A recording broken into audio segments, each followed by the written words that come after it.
good evening. My name is Tracey Amadi, and I will be your host at Home with Outset.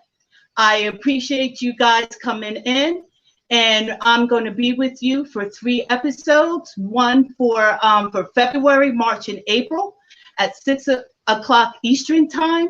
And this is going to be about my journey with dialysis, my experience with doing dialysis at home.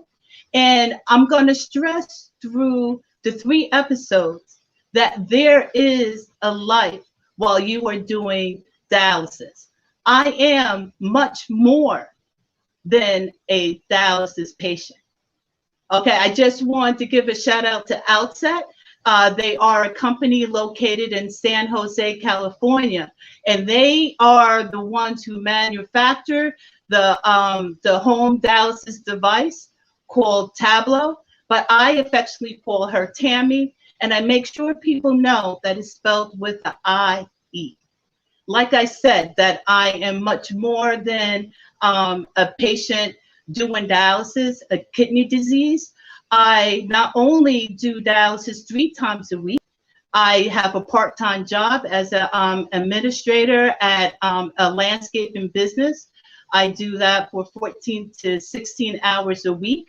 I am a youth director at my church. Not only that, I am a sub-director of community service. I volunteer at our food pantry. I am a patient kidney advocate. I'm a fundraiser. And I recently received my certificate in nonprofit management and grant writing. So I'm going to show you guys that you can live a good life during dialysis. It's all in the way you look at your situations. And there's 3 things that the decisions that I made to help me get through my chronic kidney disease. And it is my faith in God. It is my positive attitude. And the third one is my decision of doing dialysis at home with Tablo. It's all about choices and being informative. I just like to share my story. I am, like I said, I'm a dialysis patient. I have FSGS, and what happens, the blood vessels in the kidney is damaged and it no longer is able to filter the waste. So then what happens is that the protein goes into the urine, and there should be no protein in your urine. So now I am doing dialysis the second time. In 2006, I knew that through going to my primary doctor, my blood pressure was really high. So she wanted me to see a nephrologist. And based on the test, he told me that I had scarring on my kidneys. So he was trying to put it in remission with various medications, but it didn't work. And I was due for a 24-hour urine sample, but I never made it to the hospital because my husband of almost 20 years passed away in a car accident. So I had 3 children at the time. They were 7, 9, and 17. My son was in his last year of high school. So I was just like managing everything. And one nugget of information that I would like to share with you that I have learned, that one, you have to listen to your body, because my body was telling me that something was going on because I was constantly cramping, I was fatigued, I had swelling of the lower extremities. I don't even know how I did what I did, but you push yourself through. I was getting, one evening, I was getting excruciating pains in my stomach. And I was having those pains for about a week, but I was ignoring them. There's a 2 nugget of information. Pay attention to your pain. Your body is responding, reacting to something, what's going on. But I ignored it for about a week. I got to the point where I could not stand it anymore. I went to the hospital and I found out that I had kidney cancer and I had end-stage renal failure. That was pretty devastating. And even the C word really scared me, but I was fortunate enough that they found it in time where they removed my kidney. But prior to the surgery, I had to do dialysis.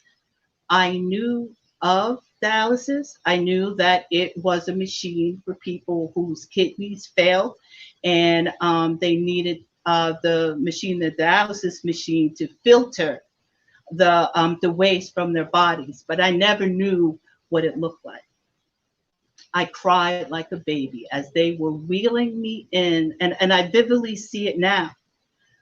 As they were wheeling me in to the dialysis room in the hospital, I just cried because I didn't know what to expect. Since it was an emergency call, I had to have a catheter. And then eventually, before I left the hospital, they put a fistula in and it had to mature. So that was my my first bout of dialysis. I was on dialysis for 5 years. Even though that my son, there was a program of the live kidney donor. And I just told him, no, that's all right. You know, I'll wait. I'll stay on the waiting list for Godiva kidney and, you know, I'll hold off. I went through the ringer for 5 years. I lost a lot of weight. I went from probably a size 18 to a size 2. I lost my appetite. And if I wasn't sleeping, I was doing dialysis. If I wasn't doing dialysis, I was sleeping. And luckily, I had good children where they behaved themselves. I didn't have to worry about where they were. Sometimes they fended for themselves. I would like prepare things on my good day. And I learned the third nugget of information, and especially for those who are on dialysis, I know that you may not want to eat, but you have to see your food as medicine. If the doctor tells you that you need to take X, Y, and Z medication for whatever, you're going to take it. So you have to force yourself. Like I did not have any taste at all. And I dropped the weight and I could have gone days without eating. So you have to make sure that you look at things differently. And that's how I am overcoming this ordeal, because you have to have a positive attitude. I make sure that I do the things that I enjoy. And I know that, you know what, I don't have good days all the time, but I push through. And I say that we have a choice. We have a choice of looking at your life as like a waterfall of joy. And I know, it sounds corny. Or are you going to live your life with a river of sorrow? And I have too much life to live, regardless of the fact that I have kidney disease. I will not allow that to defeat me, that I'm going to live my life. Tableau for me has been a blessing. And I forgot to mention in the beginning that I am the first person to take Tableau home. And I'm it's a blessing because of the fact that I probably will be in center, and with the COVID, that scares me. But everything just seemed like it was aligned, And I was the first one. It wasn't like I was selected or whatever. It's just, the coincidence how I guess the stars were aligned that, I had the opportunity to use this machine because I do it 3 times a day. I mean, 3 times a week, Monday, Wednesday, and Friday for 4 hours. And I'm able to do it in the convenience of my home. I'm able to watch TV. I'm able to spend time with my family. I'm not really missing anything. So, that truly has been a blessing. So, get back to my story. So, I'm on dialysis for 5 years. I did do next stage, which is, excuse me, another home dialysis device. I wasn't on it for very long because I was in and out of the hospital. I wasn't staying on the treatment as long as I should. So the doctor, my nephrologist, told me that it would be better for me to just come back in center. And I did that for 5 years, and it took a toll on me. And then I went to my son. He was 23 at the time. And I asked him, would he be willing to see if he would be a donor for me? So we went through the testing, and unfortunately, he was an exact match. I did have a choice of taking immune suppressants before the surgery, but I really didn't want to do that. So I was like, I will wait. But fortunately, there was a couple. Unfortunately, I do not know her name even to this day, even since I had the transplant in 2013. But my son was exact match for her, and her husband was the exact match for me. I know that they were a young couple. She had children, and I know that after the surgery, she was doing really well. So I wish and pray that she is still doing well, and she is dialysis free. So that was in 2013. So I was living life really good because I didn't have to do dialysis, because that dialysis itself is a part-time job. That's like 12 to 15 hours, and then that's me doing it home. But if someone's doing in center, you have to think about the commuting time, the wait time. So that could be maybe even 20 hours that you're planning your life around dialysis. That's the one good thing about doing home dialysis, that you have the flexibility of doing it when you want. So about 2018, 2019, my creatinine level was fluctuating. Sometimes it was really high and sometimes low. I did a biopsy, and my nephrologist said that it's going to be inevitable that I was going to go back on dialysis. It's just, depending on how my numbers, how high they're going to go, and then also how I feel. So I'm trying to hold out. In 2020, I was getting severe pains in my stomach once again.